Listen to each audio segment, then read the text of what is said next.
မင်္ဂလာပါရှင်မန္တလေးခေတ်သစ်ကနေနောက်ဆုံးရသတင်းများကိုတင်ဆက်ပေးပါမယ်ပထမဆုံးရန်ကုန်ပြည်လန်းအပါအဝင်မင်းလာမြို့နယ်ရှိနေရာ၃ခုတွင်တိုက်ပွဲဖြစ်ပွားသဖြင့်လမ်းများပိတ်နေပြီးစစ်ရာရှိ2ဦးအပါအဝင်စစ်သားသေဆုံးမှုများပြားစစ်ကောင်စီတပ်၏ပစ်ခတ်မှုကြောင့်ပြည်သူ4ဦးသေဆုံးတဲ့သတင်းကိုတင်ဆက်ပေးပါမယ်ပဲခူးတိုင်းအတွင်းရှိရန်ကုန်ပြည်လန်းအပါအဝင်မင်းလာမြို့နယ်နေရာ၃ခုတွင်တိုက်ပွဲများဖြစ်ပွားနေပြီးအကြမ်းဖက်စစ်တပ်ဘက်မှအရာရှိ2ဦးအပါအဝင်စစ်သားသေဆုံးမှုများပြားကြောင်းပြည်သူ့ကာကွယ်တပ်မတော်စီရေးတရင်ရင်းမြစ်များကပြောဆိုပါရယ်ရမန်နေ့ဇွန်လ16ရက်နေ့ညနေ4နာရီခန့်အချိန်မဲလာမြို့နယ်အုတ်တွင်းရွာအနီးရှိအကြမ်းဖက်စစ်တပ်၏စစ်ကွင်းတာဆုံစစ်စေးဂိတ်ကိုတော်လှန်ရေးတပ်များကစတင်တိုက်ခိုက်ခဲ့ပြီးထိတွေ့တိုက်ပွဲဖြစ်ပွားခဲ့ကြောင်းထိုထိတွေ့တိုက်ပွဲတွင်အကြမ်းဖက်စစ်တပ်ဘက်မှအရာရှိ2ဦးအပါအဝင်ထိခိုက်ဒေဆုံးမှုများပြားခဲ့ကြောင်းသိရှိရပါရယ်တိုက်ပွဲတွင်အကြမ်းဖက်စစ်ကောင်စီတပ်၏ပစ်ခတ်မှုကြောင့်ပြည်မျိုးဘက်ရှိမင်္ဂလာဆောင်မှပြန်လာသည့်ပြည်သူ3ဦးသေဆုံးခဲ့ပြီ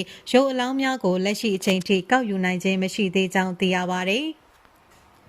တပြိုင်နက်တည်းယမန်နေ့ညနေ4နာရီကျော်ခန့်အချိန်မင်းလာမြို့နယ်အပိုင်းရန်ကုန်ပြည်လန်းနဲ့ပဲခူးရိုးမအကြားရှိနေရာနှစ်ခုတွင်လည်းအကြမ်းဖက်စစ်တပ်နှင့်တော်လှန်ရေးတပ်ဖွဲ့များထိတွေ့တိုက်ပွဲဖြစ်ပွားခဲ့ကြောင်းထိုတိုက်ပွဲဖြစ်ပွားရာနေရာကိုအကြမ်းဖက်စစ်တပ်ဘက်မှစစ်ကူစစ်ကြောင်းများပါရောက်ရှိလာခြင်းကြောင့်တိုက်ပွဲများလက်ရှိအချိန်ထိဖြစ်ပွားနေကြောင်းသိရပါသည်အလားတူယနေ့ဇွန်လ18ရက်မနက်2နာရီခန့်အချိန်မင်းလာမြို့နယ်တွင်တိုက်ပွဲဖြစ်ပွားရာနေရာများသို့အကြမ်းဖက်စစ်တပ်ကလက်နက်ကြီးများဖြင့်ရန်တမ်းပစ်ခတ်ခဲ့ရာဖားလီကွင်းမြောက်စုရွာကိုကြားရောက်ပောက်ကွဲခဲ့ပြီးအသက်80အရွယ်အငိမ့်စားကျောင်းဆရာမကြီးဒေါ်တင်ရီလက်နက်ကြီးထိမှန်ပြီးသေဆုံးခဲ့ကြောင်းတရွာရဲနေထိုင်သူမက်ခိုင်သိန်းကြီးပြင်းထန်ဒဏ်ရာရရှိခဲ့ကြောင်းသိရပါတယ်။ယနေ့မွန်လွယ်ပိုင်းမင်းလာမြို့နယ်တာလေးရွာမှာတက်ဆွဲထားတဲ့ပြူစောထီများကဖောကားဖြင့်လက်ဆက်ရွာကိုဝင်ရောက်စဉ်မှာတော်လန်ရေးတပ်ဖွဲ့များနဲ့ထပ်မံတိုက်ပွဲဖြစ်ပွားနေကြောင်းသိရပါတယ်။တိုက်ပွဲတွေကနေရာ3ခုလောက်မှာဖြစ်နေတဲ့ဒီနေ့မနက်ပိုင်းလဲဆက်ဖြစ်နေတော့မယ်အခုထိမပြီးသေးဘူးရန်ကုန်ပြည်လန်းကိုလည်းပြည်သူတွေမသွားကြဖို့ပြောချင်တယ်စက်ခတွေကထိခိုက်သိဆုံးမှုတော်တော်များတယ်သိဆုံးတဲ့တဲမှာဖြူဟာမှုပါတယ်လို့သိရပေမဲ့အတီတော့မပြူနိုင်သေးဘူးသေတာကစကဘက်ကတော်တော်များတယ်တိုက်ပွဲအတွင်းမှာပြည်သူတွေလည်းထိခိုက်သိဆုံးမှုရှိတယ်လက်ရှိမဲလာမြို့နယ်ကတိုက်ပွဲအခြေအနေတွေကြောင့်တရက်တပင်အထကကြောင်းအပါဝင်ကျောင်းတချို့ပါပိတ်လိုက်ပြီးဟု PDF စီရေးတရင်ရင်းမြစ်ကရှင်းလင်းပြောဆိုပါတယ်ပဲခူးတိုင်းတွင်မင်းလာမြို့နယ်ရှိတိုက်ပွဲဖြစ်ပွားရာနေရာအများစုတွင် PDF များစိုးမိုးထားပြီးစစ်ကောင်စီတပ်ကမြို့နေရာကွက်ကွက်တွင်သာတပ်ဆွဲထားနိုင်ကြောင်းဒေသပြည်သူချို့ရဲ့ပြောဆိုချက်အရသိရပါသည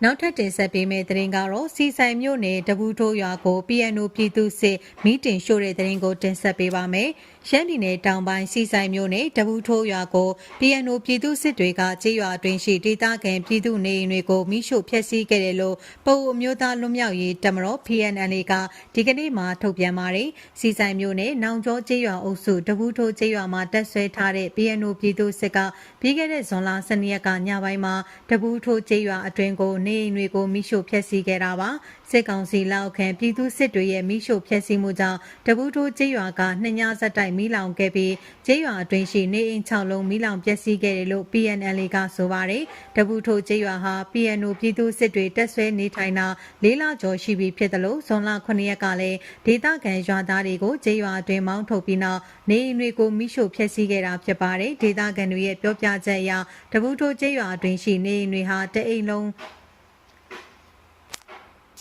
တလုံးနဲ့တလုံးကဲ့ရဲ့မရှိနေတာကြောင့်မိုးရွာတဲ့အချိန်မှာတရွာလုံးမီးလောင်မသွားတာလို့ဆိုပါတယ်စစ်ကောင်စီလက်ခံ PNO ပြည်သူစစ်တွေဟာစီဆိုင်မြို့နယ်ကျေးရွာအုပ်စုရှိကျေးရွာအုပ်စုနှစ်ရှိဒေသခံပြည်သူ4000ကျော်ကိုဇွန်လ15ရက်နေ့နောက်ဆုံးထားပြီးကျေးရွာတွင်ကထွက်သွားရမယ်လို့မောင်းထုတ်တာတွေပြုလုပ်ခဲ့ကြောင်းဖော်ပြထားပါတယ်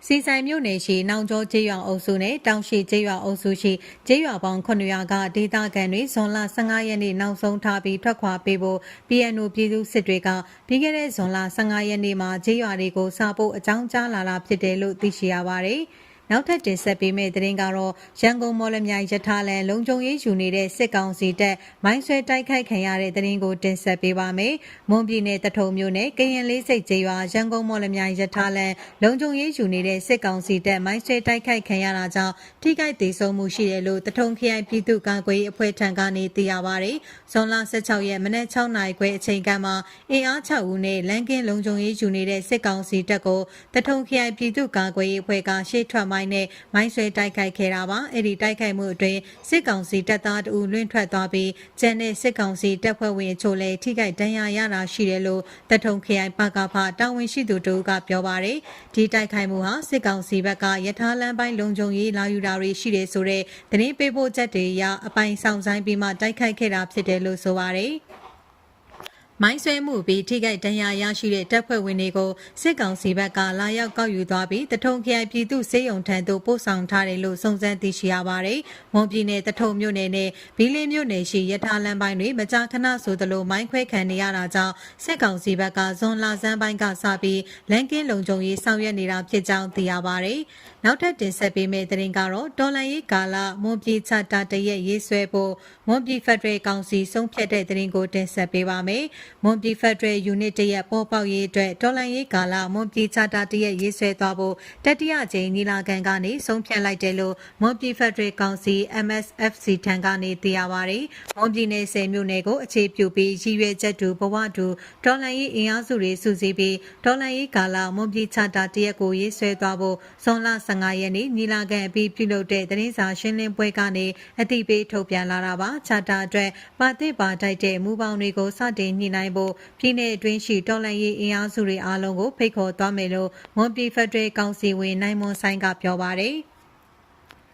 ချာတာတော့အဓိကဒေါ်လာရေးအင်အားစုတွေကြားထဲမှာသဘောတူနိုင်တဲ့အချက်လက်တွေပေါ်မှာအမြန်ဆုံးရေးနိုင်ဖို့ပြောတာရှိပါတယ်။ညီလာခံပြီးတဲ့အခါမှာလည်းဆက်လက်ပြီးတော့ဖိတ်ခေါ်သွားမှာဖြစ်တဲ့တခြားသောအင်အားစုတွေကိုကျွန်တော်တို့ချာတာမှာပါတင်ပါတိုက်တဲ့မူပေါင်းတွေကိုကျွန်တော်တို့စတင်ညှိနှိုင်းဖို့မွန်ပြည်နယ်မှာရှိတဲ့ဒေါ်လာရေးအင်အားစုတွေအားလုံးကိုကျွန်တော်တို့ဘက်ကနေပြီးတော့စူးစမ်းဖိတ်ခေါ်ကြည့်ပါမယ်လို့ဆိုပါတယ်။မွန်ပြည်ချာတာရေးဆွဲရေးမှာစစ်အာဏာရှင်စနစ်ကိုပြက်ပြက်သားသားတိုက်ခိုက်နေတဲ့အင်အားစုတွေနဲ့ပူးပေါင်းဆောင်ရွက်မှာဖြစ်တယ်လို့တိုင်းသားဒေါ်လာရေးအဖွဲ့အစည်း EAO တွေကမွန်ပြည်သစ်ပါတီ AG နဲ့လည်းဆွေးနွေးသွားမယ်လို့သူကဆက်ပြောပါတယ်။ဒါ့အပြင်မွန်ပြည်နယ်အတိုင်းအမြခံကောင်စီ MSCC မွန်